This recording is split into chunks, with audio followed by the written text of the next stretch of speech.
na kuadharishwa. Akajiokoa nafsi yake, si mara moja wala si mara mbili. Maana yake nini? Maana yake dominion ambayo ilikuwa kwa mfalme wa Israeli ilikuwa ni kwa sababu ya mtu mmoja aliyekuwa na uwezo wa kudaka taarifa za rohoni. Kwa sababu kulikuwa hakuna kamera, hakuna satellite, hakuna sijui nini, hakuna sijui huyu mpelelezi alikuwa ni mpelelezi anayejitegemea. Huyu mpelelezi alikuwa ni mpelelezi anaye exercise roho yake. Maana yake nini? Anaituma roho yake kwenda kwenye chemba ya mfalme, anaingia kwenye chumba cha mfalme pasipo mfalme kumuona, anaangalia agenda zao, anasikiliza wanacho discuss, alafu anaondoka, alafu hawajamuona. Sema amen kama unanielewa. Maana yake alikuwa spiritually sensitive. Sema amen. So maandiko yanasema mfalme aliokolewa na taarifa za Elisha, sio mara moja, sio mara mbili.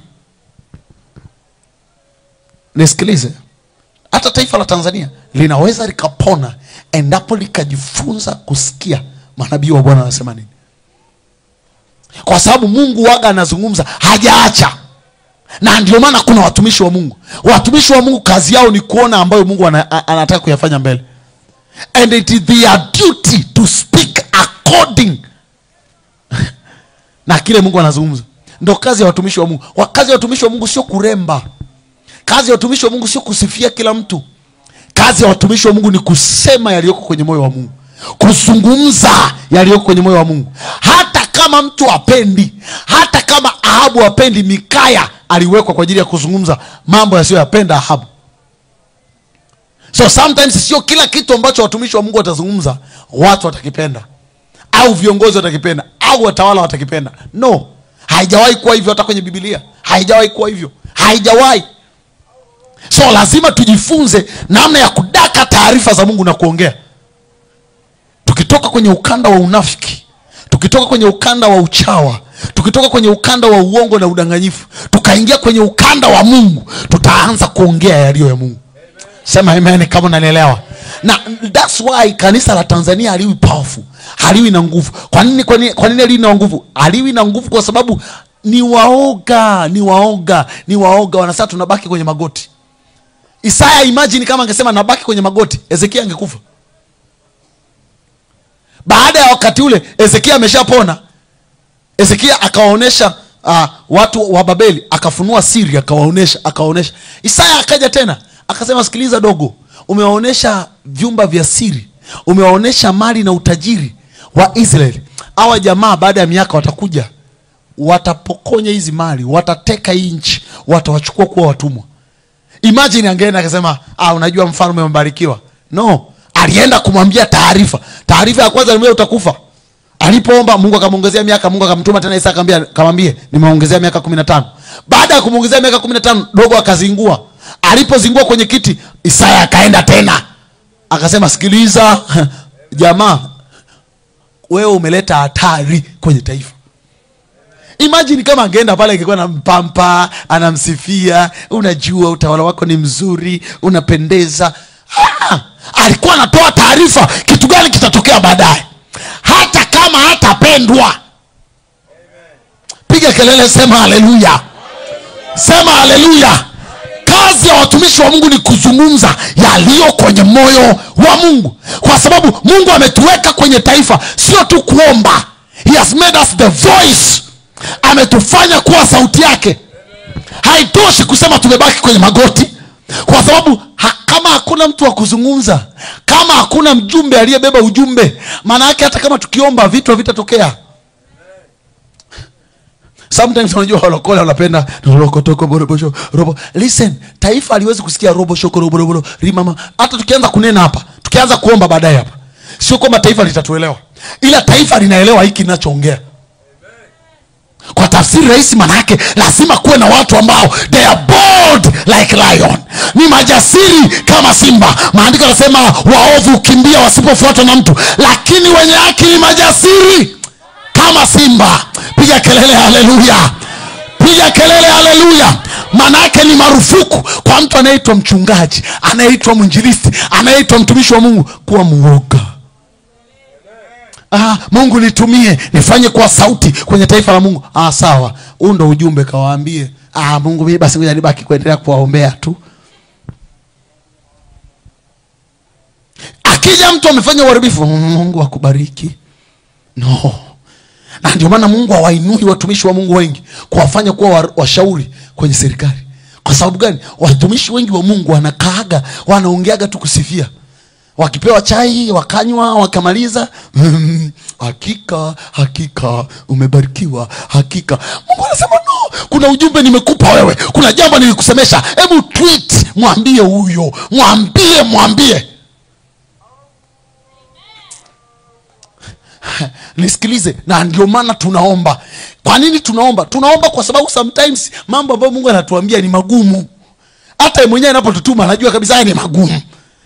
Hata sometimes anatutuma. Maandiko yanasema kuna wakati Ezekiel, maandiko yanasema Mungu anamwambia ninakutuma kwenye nyumba iliyo wazi.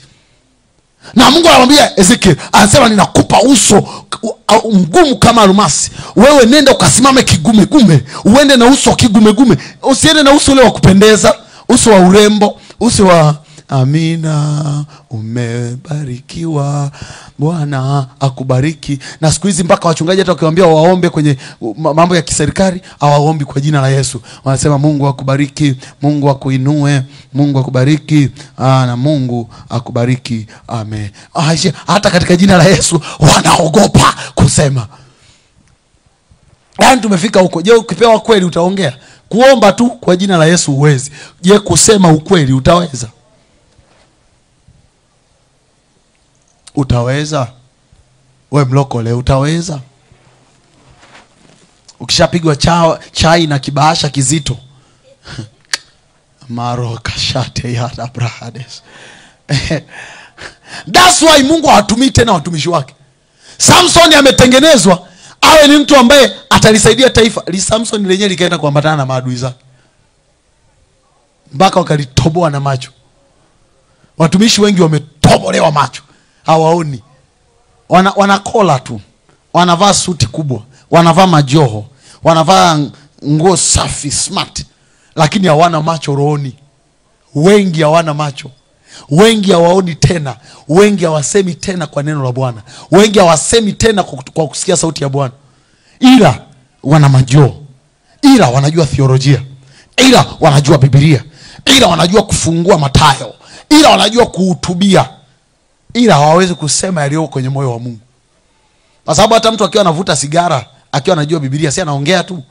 Neno la Mungu linasema tutakunywa na kushiba, tutaishi maisha mazuri na kujenga.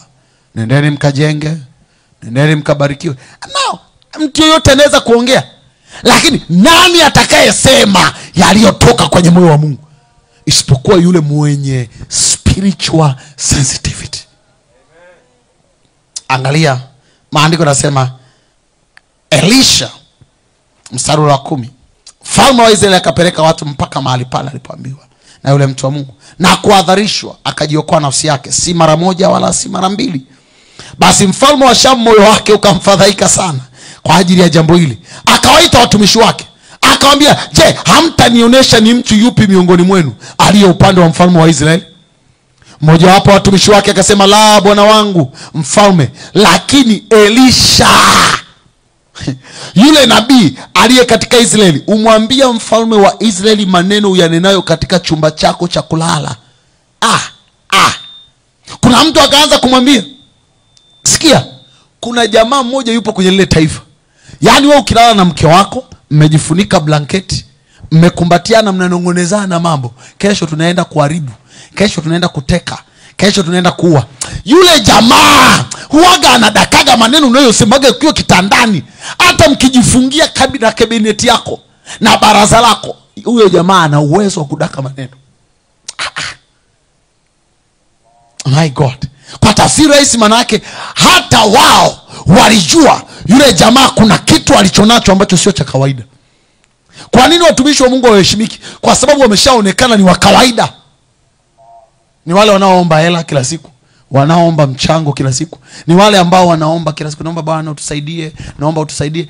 Nao wamepoteza sauti kwa sababu ya vikombe, kwa sababu ya soda, kwa sababu ya kuonekana kwa watu. Wametaka heshima za wanadamu na wamezipata. Sometimes injili za namna hii ni ngumu, but this is the truth. Na ndio maana tunahitaji watu ambao watakaa magotini, watasema, Baba, badilisha taifa. Baba, liponye taifa. You know there is God in heaven. Unajua kuna Mungu aliye mbinguni ambaye ana uwezo wa kuzungumza. Ana uwezo wa kutuambia, angalia, kuna mahali kuna jambo linaenda kutokea. Kuna mahali kuna jambo linaenda kutokea. Nisikilize, hizi ni agenda za kitaifa. Mtu anafunuliwa. Maana yake Mungu anaweza kafunua agenda za taifa. Anaweza kafunua watu waharifu kwenye taifa, walipo, wanapopanga, wanapofanya ubaya, na akatoa hadhari. Sema inawezekana. Sema inawezekana. Yasiyowezekana kwa wanadamu, kwa sisi tulio kwa Mungu yanawezekana. Haiwezekani siku hizi tulizonazo eti mganga wa kienyeji anaogopwa kuliko mtumishi wa Mungu. Mganga wa kienyeji anaheshimiwa. Yaani anaweza kapewa heshima kuliko pastor. Mganga wa kienyeji na tunguli zake na ulozi wake na uchawi wake anapewa heshima kuliko mtumishi wa nani?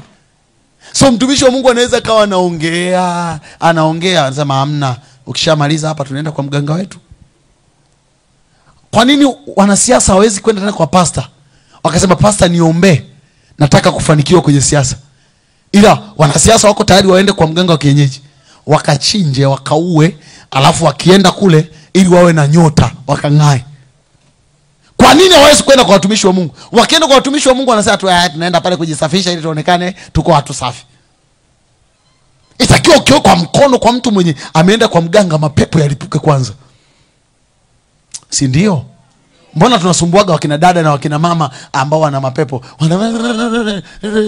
Kuna wale wengine hakija tu umebarikiwa, nenda ukastawi, ukapate kiti. Na jana ametoka kwa mganga, amelala makaburini na amekuja kanisani. Kaboshe tebrahados mando lebrakato satama. Listen to me, haya mambo yanawezekana. Na ndio maana Mungu ametuweka, na ndio maana Mungu ametupa nafasi. Elisha alikuwa na influence kwenye government, na ushawishi wake ulitokana na uwezo wa kusikia sauti ya Bwana. Alikuwa na uwezo wa kukaa akaisikia sauti ya Bwana, akanena shauri la Bwana. Hakuogopa mtu, hakuogopa nani, hakuogopa jeshi, aliogopa Mungu peke yake. One single person, just a single person. Why today? Elijah, vikosi vilivyotumwa kwake, alipiga magoti, amekaa Karmeli, akawa anasema tu na moto ushuke walambe. Maandiko yanasema mara ya kwanza ikalambwa 50. So hao watu walikuwa na miili kama sisi, walikuwa wanakula kama sisi, wanalala kama sisi, wanaongea kama sisi, lakini walikuwa na uhusiano na Mungu to the extent they can command fire. And that is God of Bible. Na huyo ndo Mungu ambaye tunasema tunamwabudu. Ndio yule ambaye Elia alimwabudu. Ndio yule ambaye aligawanya eti na bahari ya Shamu. Alafu wewe tu unaogopa kila kitu, unaogopa. Ni pastor unaogopa.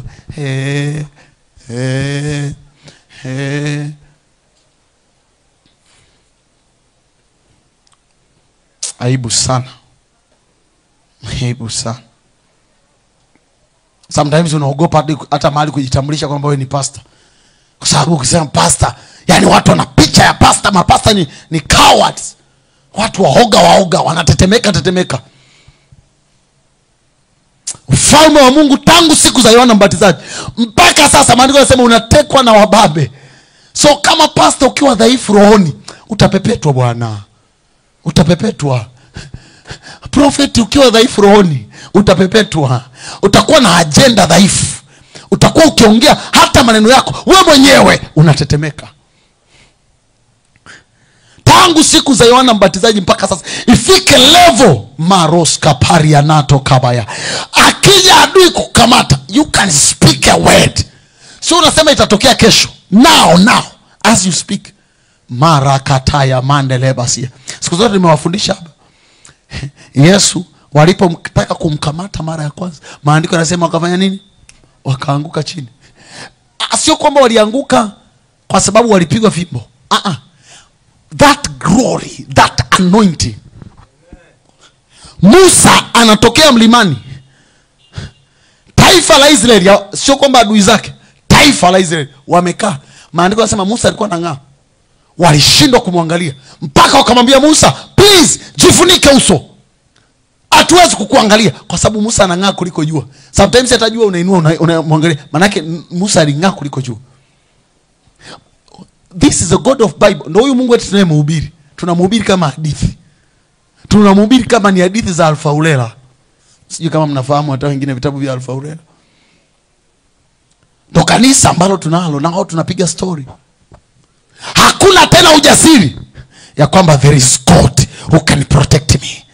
Ifike level hiyo kama kina Shadraka, Meshaki na Abednego wanasema kama ni kufa, we are ready to die. We are ready to die. Take us into fire. Wanawachukua, wanawatupukiza kwenye moto.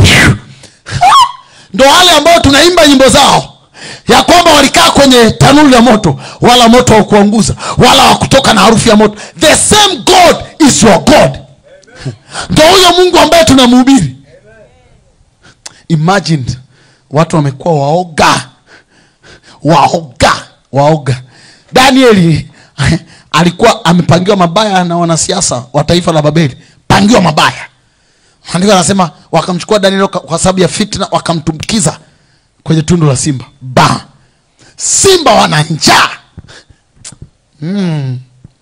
Unaelewa maana ya simba? Simba sio paka. Mnaelewa ninachoongea? Maandiko yanasema Danieli akakaa. Danieli alikuwa mtu wa mifungo na kuomba. Maandiko yanasema alipoingia kwenye tundu la simba, Danieli marosakate anawaambia simba, na nyie tunaingia kufunga pamoja. Unanielewa ninachoongea? Unanielewa ninachoongea? Unanielewa ninachoongea? Ndio huyu Danieli tunayemsoma. Unafikiri tunamsoma kama ni babu mmoja aliyekuwa mzembe? Daniel alikuwa ni very bold. Very bold. Nitumbukizeni kwenye simba. Nitumbukizeni. Why? Alijua ya kwamba ana Mungu. Imagine, the only thing that we fear the most is the death. Kitu pekee ambacho tunaogopa wanadamu wanaoweza kuangamiza mwili. Cha kwanza, ogopa Mungu anayeweza kuangamiza mwili na roho yako. Akavipoteza kabisa vitu. Hao wanadamu wanaokupoteza mtu kwenye misitu na mapori. Ana wanadamu tu hapa duniani. There is God. Maroshati ya Bahades. Kuna wanadamu ambao wanaweza wakakutisha kwa namna ya mwili, but they cannot destroy you. You are invisible. Maandiko yanasema waliozaliwa mara ya pili ni kama upepo. Ni kama nini? Ni kama upepo. You must know that the another part of you is invisible. You are greater than wizards and witches. Wewe ni mkubwa kuliko wachawi na manake. So kama mchawi anaweza kapotea, you can do more than them. Hey. Daniel amekaa kwenye tundu la simba. Huwezi ukanila, huwezi. You don't have that energy. Presence of God ikafunika tundu la simba. Asubuhi, usiku mzima mfalme wa kulala. Asubuhi nikaangalia mifupa ya Daniel. Anaenda kuangalia jamaa kama amekufa.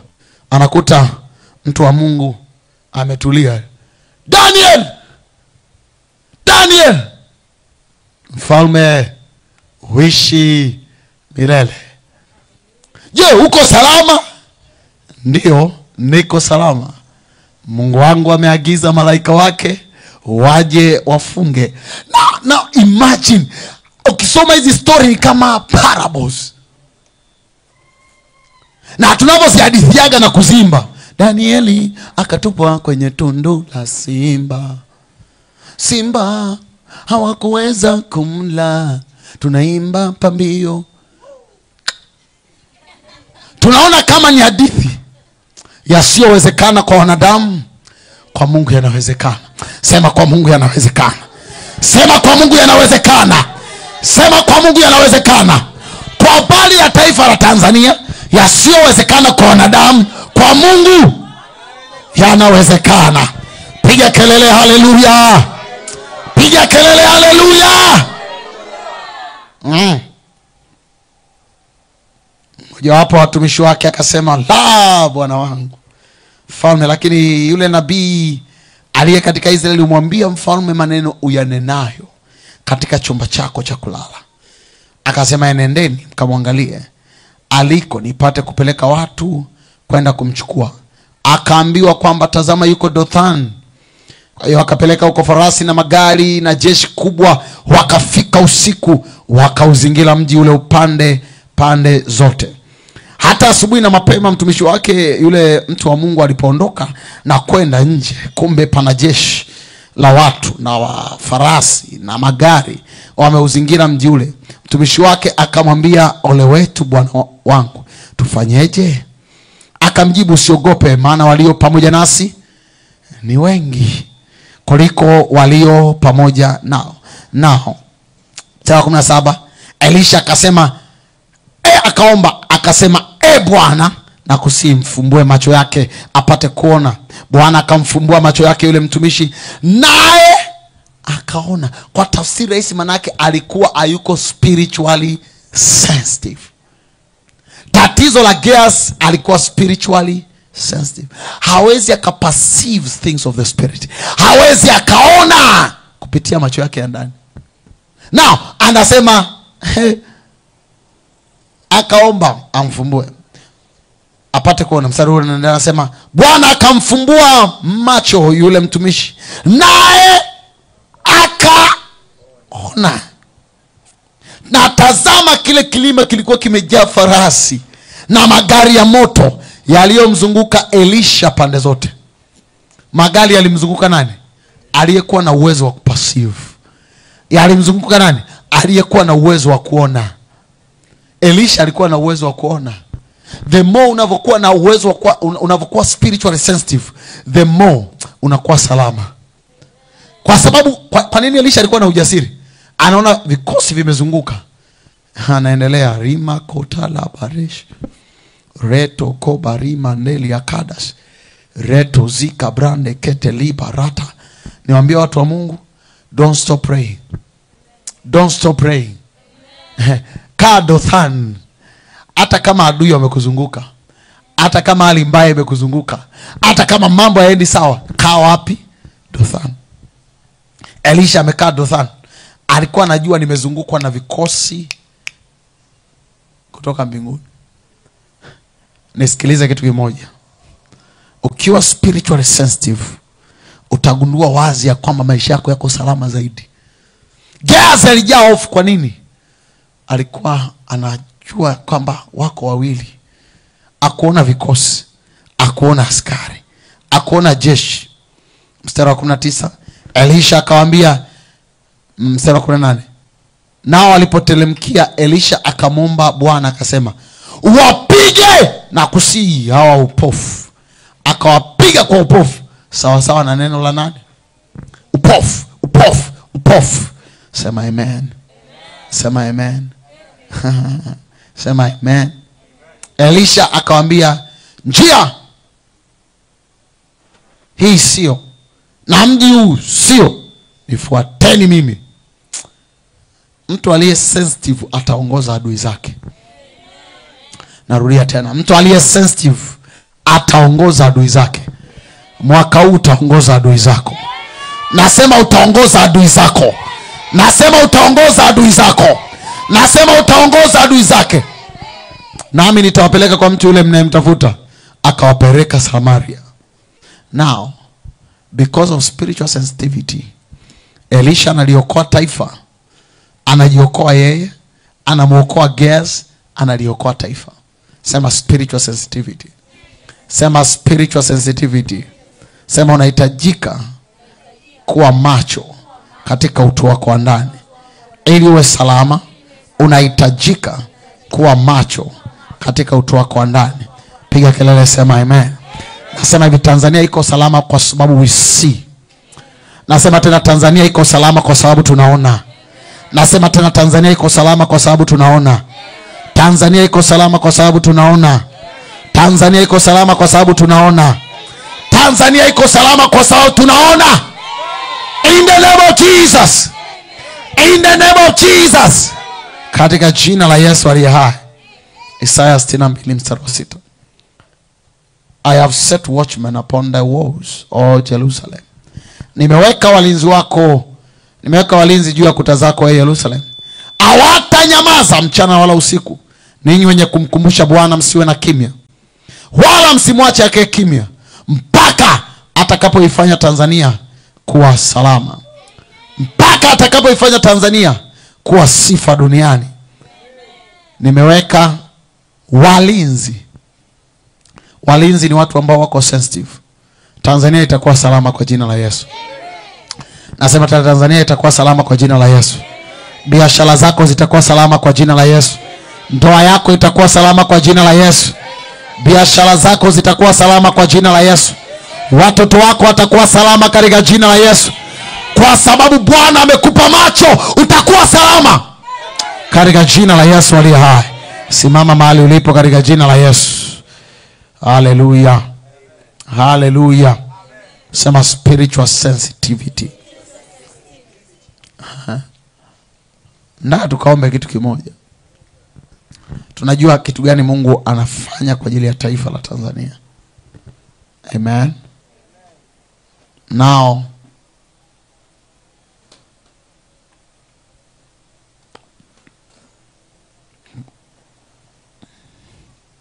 nataka tukaombe kitu kimoja cha msingi sana.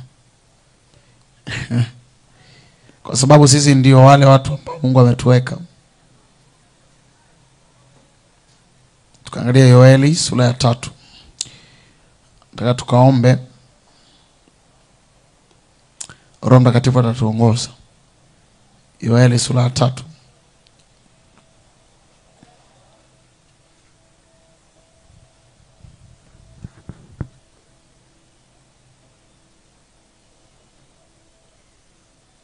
Tuanzia mstari wa 11. Okay, tuanzia mstari wa 9. Tupate picha nzuri ya kuomba. Amen. Mungu anataka afanye jambo kwenye taifa la Tanzania. Amen. And we know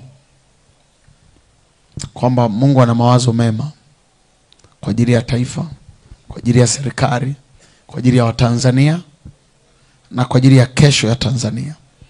Amen. Yoeli sura ya 3 na mstari wa 9.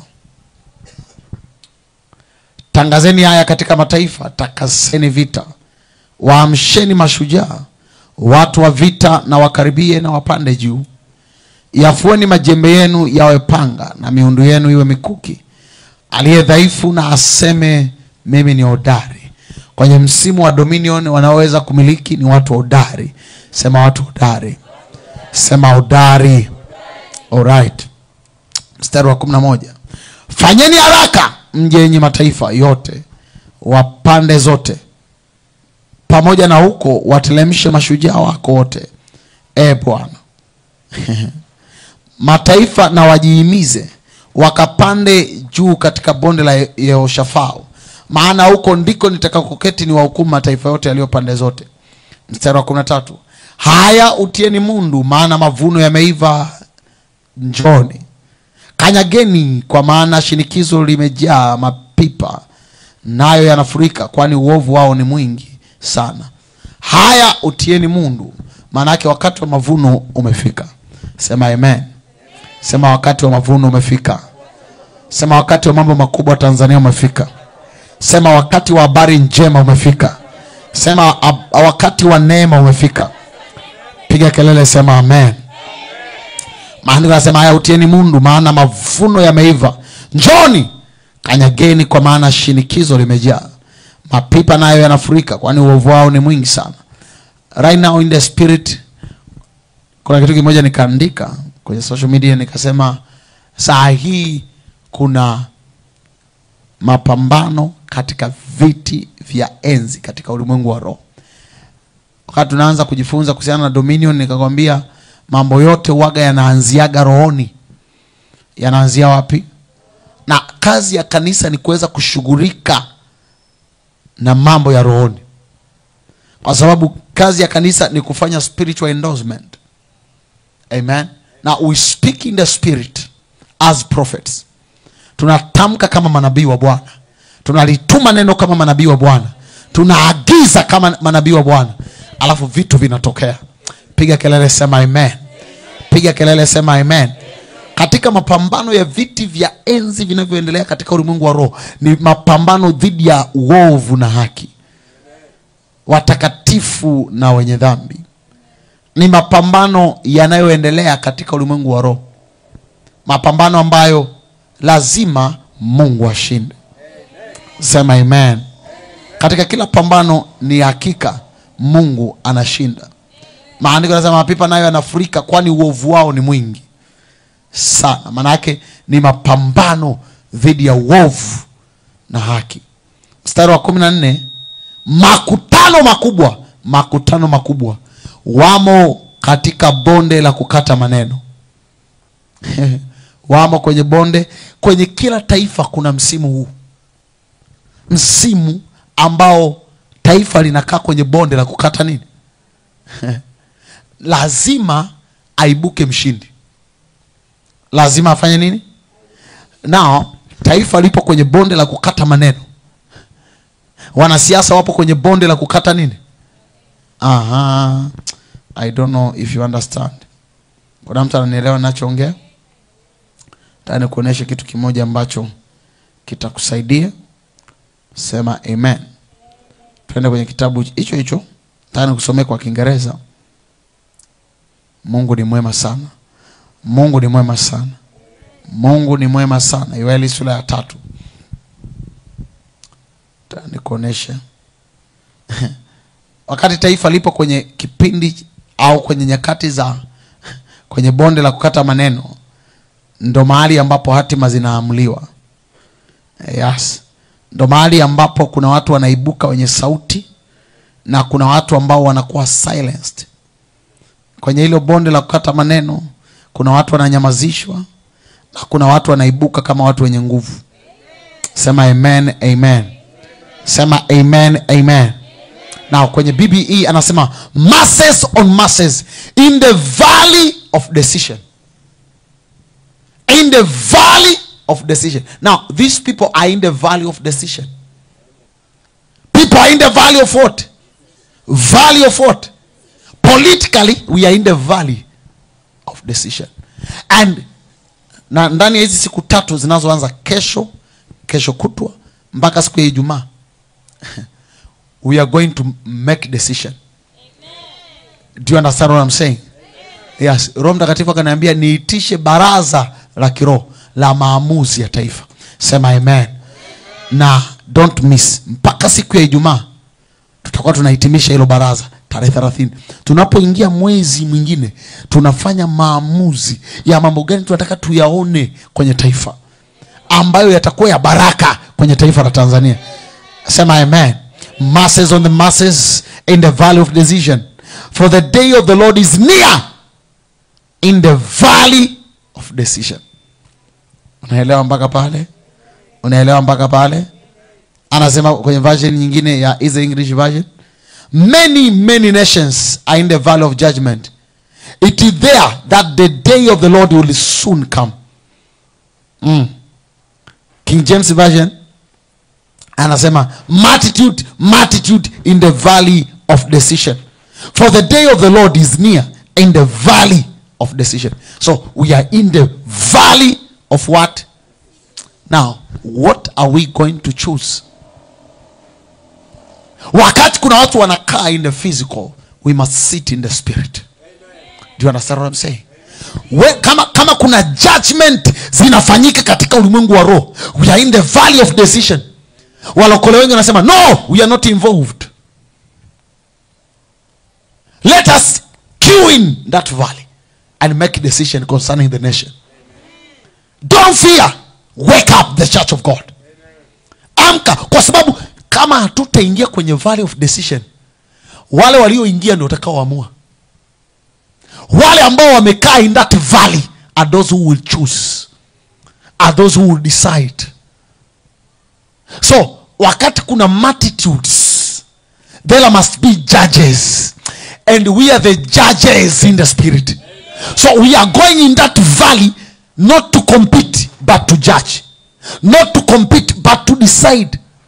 Because we are the voice of God. Now, we speak on the behalf of God. Tunapokuwa tunaomba kwamba Mungu, tunataka taifa letu tulione kwa namna gani. We are the one to decide. Mambo unayoona katika mwili yanaanziaga rohoni. So tomorrow tutakuwa tunaendelea na hichi kitu. Tutakuwa tunaendelea na nini? Na judgment. Tutakuwa tunafanya decision in the valley.